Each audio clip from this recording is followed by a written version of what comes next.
ఇబ్బందులు క్రియేట్ చేసి ఇది కేవలం ప్రభుత్వానికి సంబంధించినటువంటి ఆస్తి మాత్రమే, ప్రభుత్వానికి సంబంధించినటువంటి టూరిజం ప్రాజెక్ట్ని తీసి మళ్ళీ పునర్నిర్మాణం చేస్తూ ఉన్నాం అని చెప్పినప్పటికీ విశాఖపట్నం ఏ రకంగా కూడా అభివృద్ధి చెందడానికి వీల్లేదు, ఈ ప్రాంతంలో ఏ నిర్మాణాలు చేపట్టడానికి వీల్లేదు, ఏ రకంగా ఈ నగరానికి మంచి జరగడానికి వీల్లేదు అనేటువంటి అనేక అడ్డంకులు సృష్టించేటువంటి ప్రయత్నం ప్రతిపక్షాలు కానీ ముఖ్యంగా చంద్రబాబు నాయుడు కానీ అనేక రకాలుగా చేసినటువంటిది. ఇక్కడ అనేక సందర్భాల్లో ఇక్కడ గొడవలు కూడా సృష్టించేటువంటి కార్యక్రమం కూడా చేయడం జరిగింది. అయినప్పటికీ అన్నింటిని కూడా అధిగమించి అన్ని పర్మిషన్స్తో ఎన్జిటి పర్మిషన్ కానీ లేదా స్థానిక నిర్మాణాలకు సంబంధించినటువంటి లోకల్ బాడీ పర్మిషన్స్ కానీ ఫైర్ పర్మిషన్ కూడా మొన్ననే 2023లో వచ్చినటువంటి సందర్భాలు కానీ అన్నీ కూడా పూర్తి చేసుకొని ఈరోజు లాంఛనంగా దీని కార్యక్రమాన్ని చేపట్టడం జరిగింది.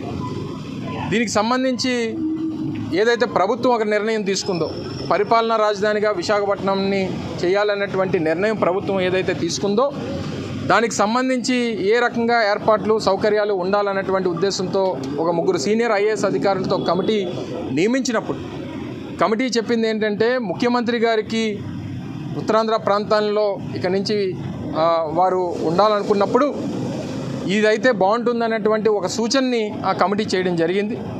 సో దీన్ని టూరిజం రిసార్ట్గా దీన్ని కొనసాగించాలా లేదా ముఖ్యమంత్రి గారి కార్యాలయంగా దీన్ని ఉపయోగించాలా అనేటువంటిది నిర్ణయం చేయాల్సినటువంటి అవసరం ఉంది. కానీ ప్రస్తుతానికి మాత్రం ఇది టూరిజం ప్రాజెక్ట్గా మాత్రమే దీన్ని నిర్మించడం జరిగింది, దాని అవసరాల కోసం నిర్మించడం జరిగింది. భవిష్యత్ నిర్ణయం అనేటువంటిది కాలం నిర్ణయిస్తుంది.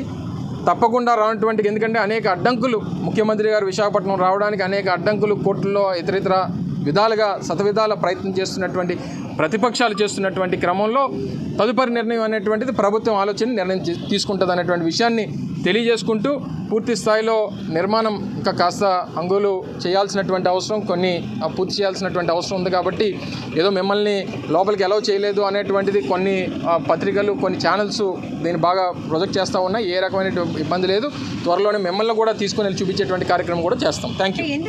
యాక్చువల్గా టూరిజం కోసం అన్ని పర్మిషన్స్ తీసుకొని చాలా అద్భుతంగా 7 భవనాల్ని నిర్మించడం జరిగింది.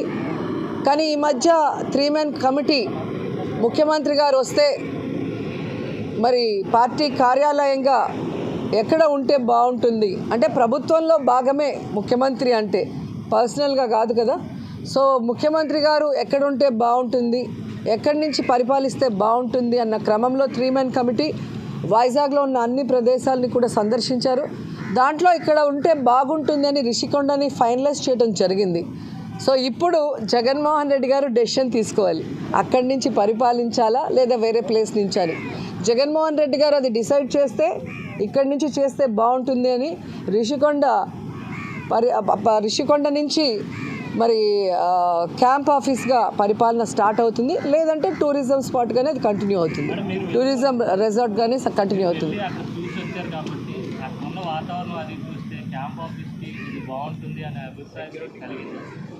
అది మీరు చూసి చెప్పాలి, మీకు ఇస్తారు విజువల్స్ చూసి చెప్పండి. ఎందుకంటే ప్రెస్ వాళ్ళు ప్రతిపక్షాలతో చేరి ఎంత కాంట్రవర్సీ చేశారో మీ అందరికీ తెలుసు. అంత కాంట్రవర్సీ చేయాల్సిన అవసరం కూడా లేదు. సో అందుకే మీకు విజువల్స్ వస్తాయి, మీరు చూడండి, చూసి మీరు డిసైడ్ అవ్వండి.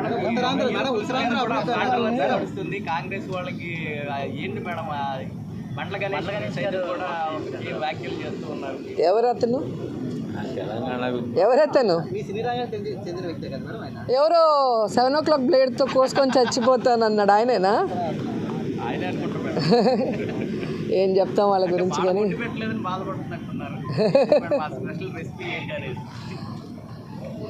ఈరోజు ఒక మహిళ సక్సెస్ఫుల్గా ఉంటే, కష్టపడి పైకి వస్తే, స్ట్రాంగ్గా ప్రతిపక్షాలు చేసే తప్పుల్ని ఎత్తి చూపిస్తే ఇలా నీచంగా మాట్లాడటం, వల్గర్గా మాట్లాడటం తెలుగుదేశానికి జనసేనకి వెన్నతో పెట్టిన విద్య. సో మహిళలు అందుకే వాళ్ళని అసహించుకున్నారు అనేది కూడా మీరు గమనించాల్సిన విషయం. ఓకేనా? ఈరోజు మరి గృహప్రవేశం చేయడం జరిగింది. నిజంగా చాలా సంతోషంగా ఉంది. దీనికి జగన్మోహన్ రెడ్డి గారు ముఖ్యమంత్రి అయిన తర్వాత 2021లో CRZ ఆమోదంతో ప్రారంభమైంది. అండ్ ఈరోజు అన్ని పర్మిషన్స్తో ఈరోజు కట్టబడిన 7 బిల్డింగ్లు అన్ని వసతులతో కూడా పూర్తి చేయబడింది. అండ్ ఈరోజు అందరూ కూడా ఇక్కడ చాలా హ్యాపీగా ఉన్నారు. ఎందుకంటే వైజాగ్ అంటేనే ఒక బ్యూటిఫుల్ సిటీ. అలాంటి బ్యూటిఫుల్ సిటీలో ఒక అద్భుతమైన 7 భవనాలని ఈ రుషికొండ మీద నిర్మించటం, వాటన్నిటిని కూడా అంతర్జాతీయ సౌకర్యాలతో అభివృద్ధి చేయటం అనేది మా అదృష్టంగా మేము భావిస్తున్నాం. జగనన్న ఆశీర్వాదంతో మా డిపార్ట్మెంట్ అంతా కూడా ఈరోజు కష్టపడి అందంగా దీన్ని తీర్చిదిద్దడం జరిగింది. సో ఇక్కడికి యాక్చువల్ గా హరిత రిసార్ట్ పాతబడిపోయింది కాబట్టి దాన్ని పునర్నిర్మాణించాలనే ఆలోచన మేము తీసుకొచ్చినప్పుడు సో ఇది భవిష్యత్తులో బెస్ట్ సిటీగా కాబోతుంది కాబట్టి దానికి సరిపోయే విధంగా అంతర్జాతీయ స్థాయిలో దీన్ని డెవలప్ చేయాలి అని చెప్పి సీఎం గారు చెప్పడం, దానికి అనుగుణంగా డిజైన్స్ గానీ వర్క్ గానీ మీరు చూస్తే మీకే అర్థమవుతుంది. సో ఈరోజు ఫుల్ ప్లెచ్డ్ గా మరి స్వామివారి ఆశీస్సులతో కూడా ఈరోజు ఓపెనింగ్ జరగటం శుభ పరిణామం కూడా ఈ సందర్భంగా తెలియజేసుకుంటున్నాను. అండ్ ఈ మధ్య కాలంలోనే మరి కేబినెట్ నుంచి 3-man కమిటీని ఏర్పాటు చేయడం జరిగింది.